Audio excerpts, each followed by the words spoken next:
อย่างนี้ใส่บองเลยใส่บองว้าวพี่น้องถือไห่เซยโอ้ยหนูถือบ้องคิดว่าสิบ่ถือพี่น้องอุ้ยมาแล้วมาแล้วพี่น้องเห็นบ่นี่นี่คุดจุงกุงอยู่อู้เรียบร้อยพี่น้องเรียบร้อย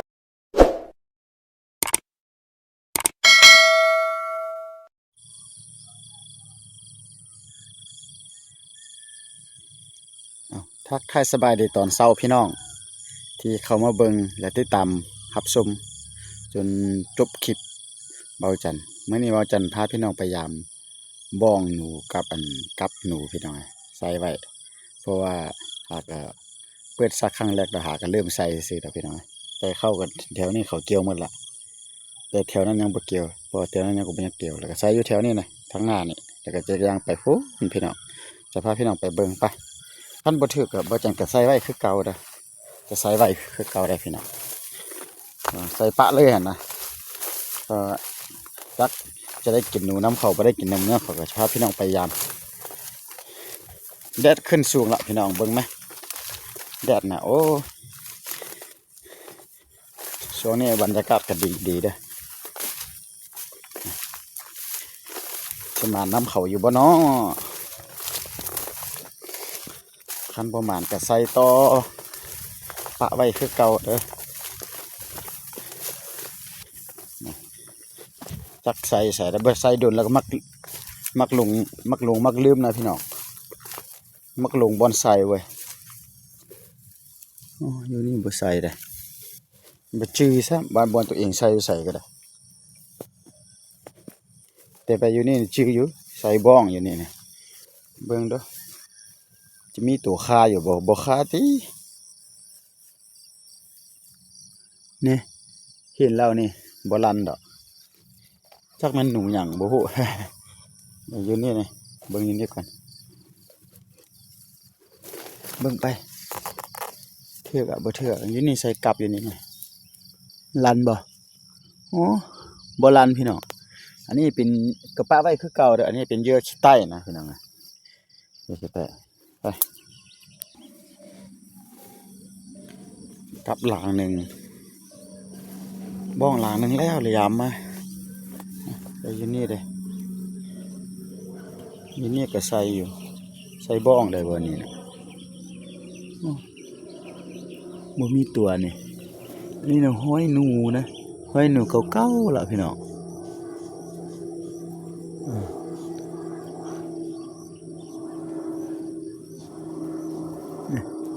ยังจะใส่ไว้คือเก่าก่อน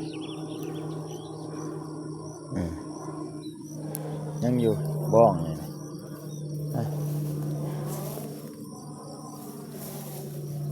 บ้องก็ส่องลางแล้วยามไปบ่ถือใส่กลับอยู่นี่หลังหนึ่งกลับอยู่พี่นี่หลังหนึ่งลันบ่ลันอยู่คือเก่าพี่น้องกับป้านี่แหละบ่ลันก็บ่เป็นหยังพี่น้องคอยจังไม่เบื่อพี่น้องแบบนี้นะไปเบิ่งอยู่ว่าคันหน้านี่ก่อนวันนี้นะ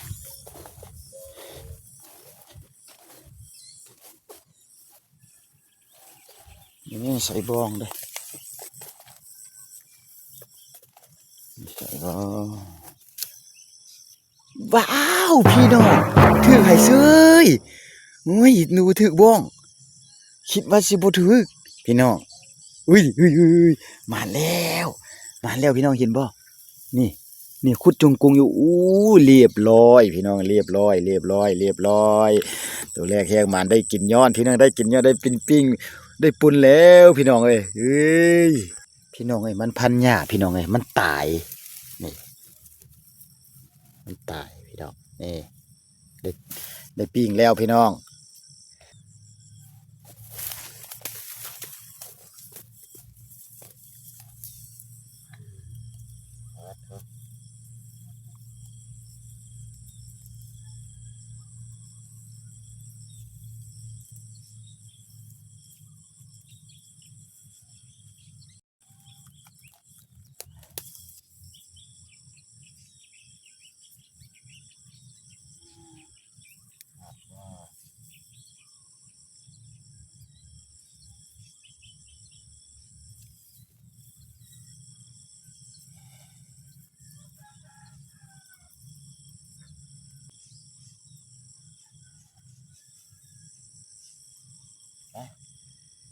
เต็มเลย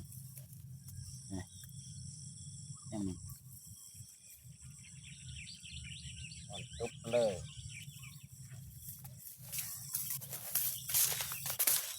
ไปต่อพี่น้องโอ้ก็เริ่มเห็น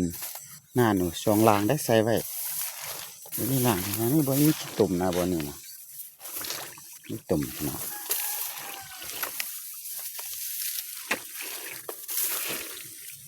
ล่างนี่โอ้ล่างนี่กระดีดพี่น้องเตบ่ติดนี่โอ้ล่างช่องกระดีดได้พี่น้องบ่ติดแปลงขึ้นก่อนพี่น้องมือแรงสิเอาบ่องมาเติมอีกประมาณจัก5ล่างได้พี่น้องไปใช้แต่2ล่างนี่นะได้กินปีกหนูแล้วเห็นหน้าหนูแล้วพี่น้องเห็นหน้าหนูแล้วอยู่พื้นนั่นยังมี2ล่างแล้วก็อยู่หันล่างหนึ่ง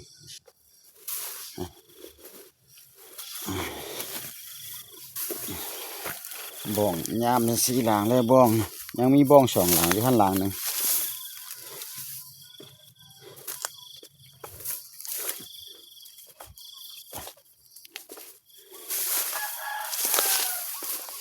มันน่าจึงจะเข้าไปอยู่นี่วันนี้ได้บอกจันเคยไปอยู่เนี่ย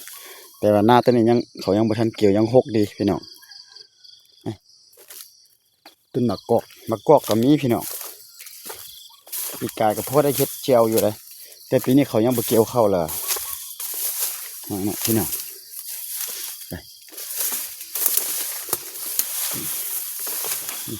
หอมมะกอกง่อยๆพี่น้องมะกอกนี่เป็นได้มันกอกนี่มันเน่าแล้วพี่น้องมันยังถึงหน้ามันตุกเมื่อวันเบาจันเก็บได้หน่วยหนึ่งนี่กินบ่นี่แซ่บได้มะกอกนี่นะพอได้ใส่เจียวพี่น้องใส่เจียวใส่หยังก็ได้กินแต่หน่วยเดียวมันกำลังเริ่มจะสุกพี่น้องนี่นกเขาบ้องหลังหนึ่งกับหลังหนึ่งใส่หน้าผู้ได้ท่านี้เขาเมื่อวานหากระเกียวเข้าเนี่ยอยู่นี่นะตอนค่ำมันหากระเกียวพี่น้อง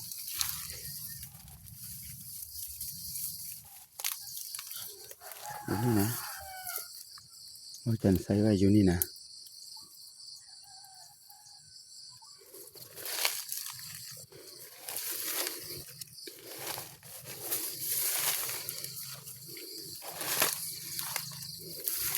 เบิ่งบ่ถือบ้องแต่คันถือบ้องมันดังละ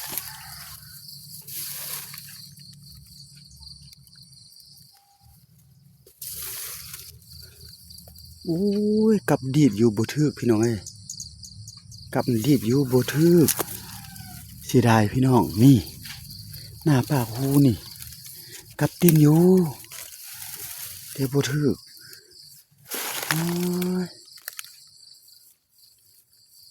บ้องก็บ่ถือพี่น้อง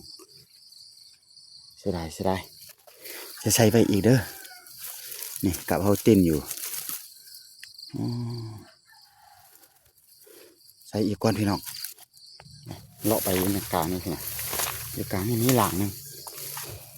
จักมันหมาบ่หรือว่าหนูบ่พี่น้องเบิ่งไหมโอ้เลาะดีขนาดพี่น้องล่มมดเข้าอยู่นี่นะเป็นจองพี่น้องเลย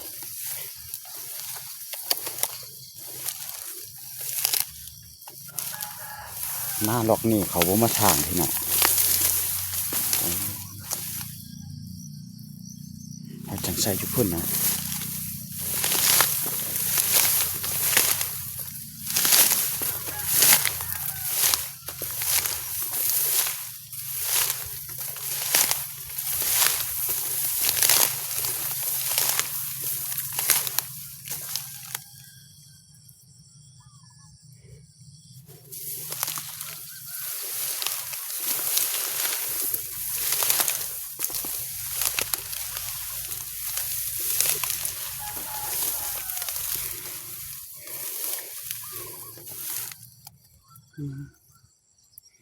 ใส่เนาะบาทนี้ล้างนึงไก่มาแล้วพี่น้อง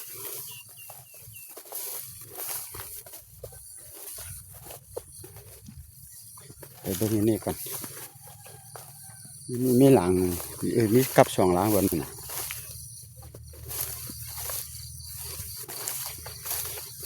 พอจะได้ตื่มกันบ่ได้แต่ตัวเดียวบ่พี่น้องเขาไม่ยิงบ่บนนี้น่ะ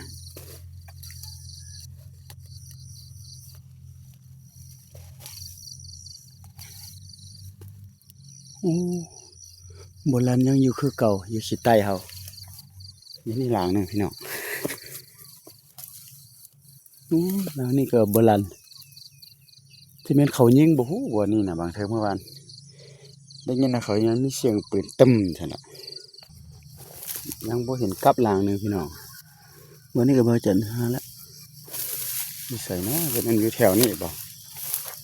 น่าจะมันอยู่ประมาณนี้นะ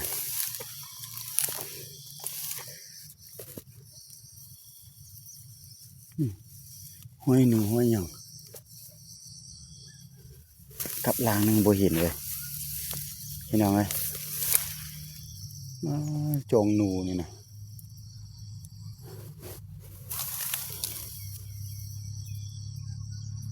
เอาหาไปน้ำกันยังมีสองอันนะพี่น้อง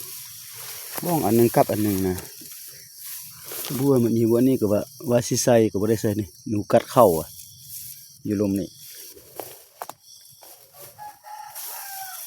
มันอยู่บนหันจัก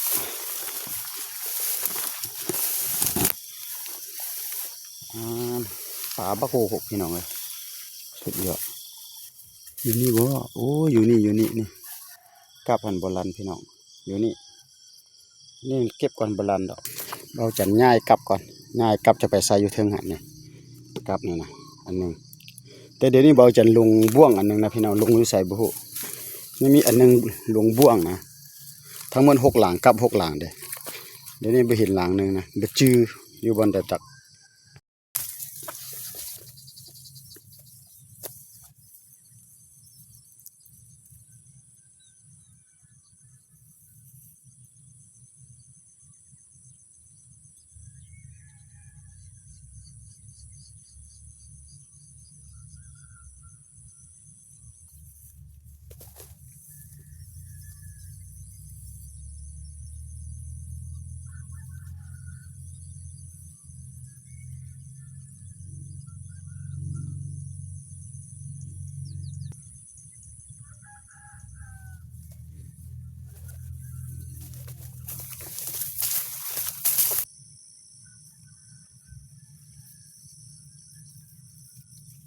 เอาพี่น้องมาสรุปผลงานพี่น้องไงก็หมานตัวนึงพี่น้องพอได้ปิ้งอยู่บ้องหลังนึงไปจื้อแล้วบุหุว่าลงอยู่ใส่พี่น้องนี่ความอ้วนพี่น้องเลย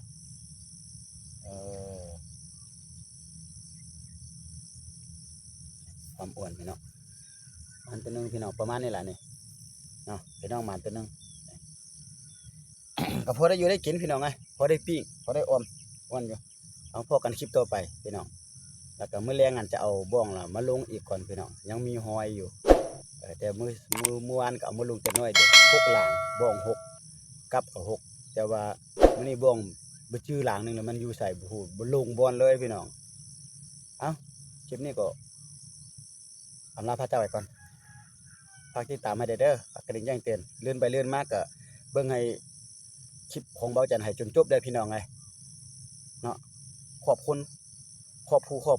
ที่เข้ามาติดตามนะครับชมจนสุดปลายบ๊ายบายสวัสดีครับ